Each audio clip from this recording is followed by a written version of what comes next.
আওয়ামী লীগের বিচার ও রাজনৈতিক কার্যক্রম নিষিদ্ধের সুস্পষ্ট রোডম্যাপের দাবিতে প্রধান উপদেষ্টার বাসভবন যমুনার অভিমুখে অবস্থান কার্যক্রম চলছে ছাত্র জনতার। সেখানে আছেন সহকর্মী সাব্বির আহমেদ, তার কাছ থেকে জানবো সবশেষ খবর। সাব্বির, আপনি নিশ্চয়ই সেখানে আছেন, কি অবস্থা দেখতে পাচ্ছেন সেখানকার? কারা কারা উপস্থিত আছে সেখানে এবং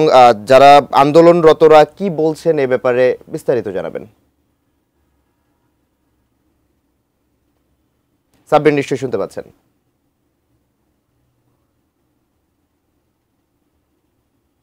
ধন্যবাদ মাহাথির। আওয়ামী লীগকে নিষিদ্ধ করার সুস্পষ্ট রোডম্যাপ যদি না পাওয়া যায় এবং দেখা যাচ্ছে যে বর্তমান যে অন্তর্বর্তীকালীন সরকার রয়েছে এই সরকারের পক্ষ থেকে আওয়ামী লীগকে নিষিদ্ধ করার জন্য সুস্পষ্ট কোনো রোডম্যাপ দেওয়া হচ্ছে না, নানা ধরনের টালবাহানা করা হচ্ছে, এ ধরনের দাবি করেছেন জাতীয় নাগরিক ঐক্যের অন্যতম সমন্বয়ক হাসনাত আবদুল্লাহ। এবং সেই সুস্পষ্ট রোডম্যাপ না পাওয়া পর্যন্ত তারা এই মুহূর্তে যমুনার সামনে অবস্থানের ঘোষণা দিয়েছেন এবং সে যমুনার সামনে অবস্থানের যে ঘোষণা সেই কর্মসূচির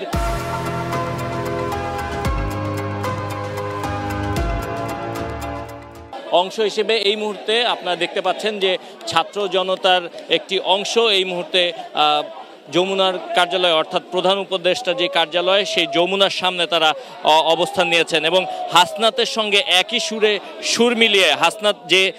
ফেসবুকে যে স্ট্যাটাসটি দিয়েছেন আমি যদি আপনাদেরকে একটু পড়ে শোনাই, সেটি হচ্ছে যে হাসনাত বলেছেন যে গণহত্যাকারী আওয়ামী লীগের বিচার নিশ্চিত ও রাজনৈতিক কার্যক্রম নিষিদ্ধের সুস্পষ্ট রোডম্যাপ না পাওয়া পর্যন্ত আজ রাত 10টা থেকে প্রধান উপদেষ্টার বাসভবন যমুনার সামনে তারা অবস্থান কর্মসূচি চলবে। এবং তিনি বলেছেন যে যার এজেন্ডায় গণহত্যাকারী আওয়ামী লীগের নিষিদ্ধের সুস্পষ্ট বয়ান নেই তার সাথে আমরা নেই, অর্থাৎ ছাত্র জনতা তার সাথে নেই বলে তিনি দাবি করেছেন। এবং তার এই যে কর্মসূচি এই কর্মসূচির পক্ষে আরেক সমন্বয়ক এবং আপনারা জানেন যে সার্জিস আলম জাতীয় নাগরিক ঐক্যের অন্যতম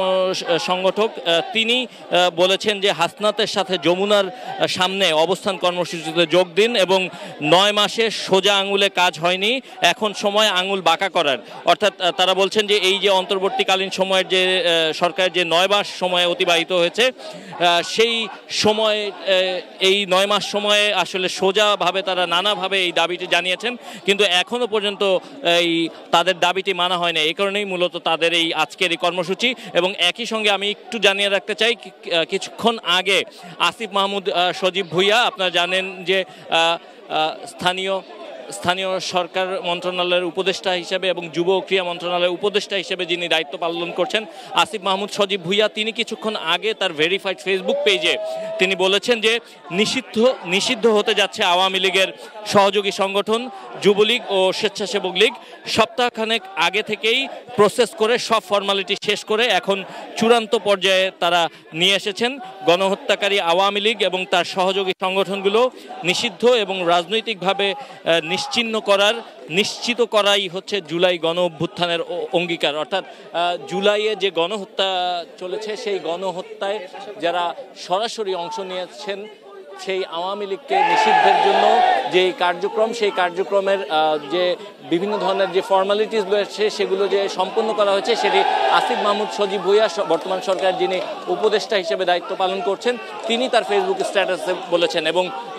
আপনারা জানেন যে জাতীয় নাগরিক ঐক্য অর্থাৎ নতুন যেই ছাত্রদের রাজনৈতিক দল হয়েছে সেই রাজনৈতিক দলের যারা অন্যতম সংগঠক এবং সমন্বয়ক তারা এই কর্মসূচি ঘোষণা করেছেন এবং তারা যেটি বলছেন যে আজকে এখান থেকে যমুনা থেকে সুস্পষ্ট রোডম্যাপ বা সুস্পষ্ট ঘোষণা না পাওয়া পর্যন্ত তারা এখানে অবস্থান কর্মসূচি করবেন। এবং কিছুক্ষণ আগে জাতীয় নাগরিক ঐক্যের যিনি আহ্বায়ক নাহিদ ইসলাম, যিনি উপদেষ্টা হিসেবে এই সরকারের উপদেষ্টা হিসেবে দায়িত্ব পালন করেছেন, তিনিও তার যেই ফেসবুক স্ট্যাটাস সেই ফেসবুক স্ট্যাটাসে তিনি বলেছেন যে এই যেই ছাত্র জনতার রক্তের ওপর এই সরকার দাঁড়িয়ে আছে, যারা এই রক্ত ঝরিয়েছেন, যারা এই গণহত্যা চালিয়েছেন সেই গণহত্যাকারীদের কোনো ছাড় নয় এবং এই গণহত্যাকারীদেরকে যে কোনো মূল্যে এই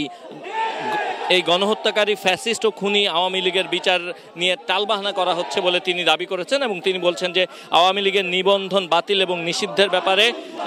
যতক্ষণ না পর্যন্ত সিদ্ধান্ত নেওয়া হবে ততক্ষণ পর্যন্ত তারা এই রাজপথে থাকবেন এবং আওয়ামী লীগের বিচার, নিবন্ধন বাতিল ও রাজনৈতিক কাজকর্ম সুস্পষ্টভাবে তারা যতক্ষণ না পর্যন্ত নির্দিষ্ট সুস্পষ্ট কোনো নির্দেশনা বা রোডম্যাপ সরকারের কাছ থেকে পাচ্ছেন ততক্ষণ পর্যন্ত তাদের এই অবস্থান কর্মসূচি চলতে থাকবে। এবং আপনারা দেখতে পাচ্ছেন যে এখানে এই মুহূর্তে ছাত্র জনতার একটি অংশ এই মুহূর্তে যমুনার সামনে অবস্থান করছেন। এখানে বিভিন্ন ছাত্র সংগঠনের নেতাকর্মীরা উপস্থিত রয়েছেন, যারা জুলাইয়ের যে অভ্যুত্থান হয়েছে এই অভ্যুত্থানে যারা আহত হয়েছিলেন তাদের যারা আহতরা রয়েছেন সেই আহতরা রয়েছেন, তাদের পরিবারের সদস্যরা রয়েছেন। এবং আমরা শুরুতে যেটি দেখেছিলাম যে শাহবাগ মোড় কেন্দ্রিক যেই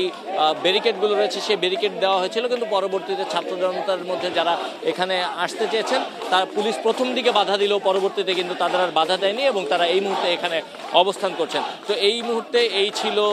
যমুনার প্রধান উপদেষ্টার বাসভবন। যমুনার সামনে থেকে আওয়ামী লীগের রাজনীতি নিষিদ্ধ করার দাবিতে সুস্পষ্ট রোডম্যাপ নেওয়ার যে দাবি, সেই রোডম্যাপ নেওয়ার দাবিতে জুলাই অভ্যুত্থানে যে ছাত্রদের হাত ধরে অভ্যুত্থানটি হয়েছে সেই ছাত্রদের যে আন্দোলন কর্মসূচি সেই কর্মসূচি সব শেষ।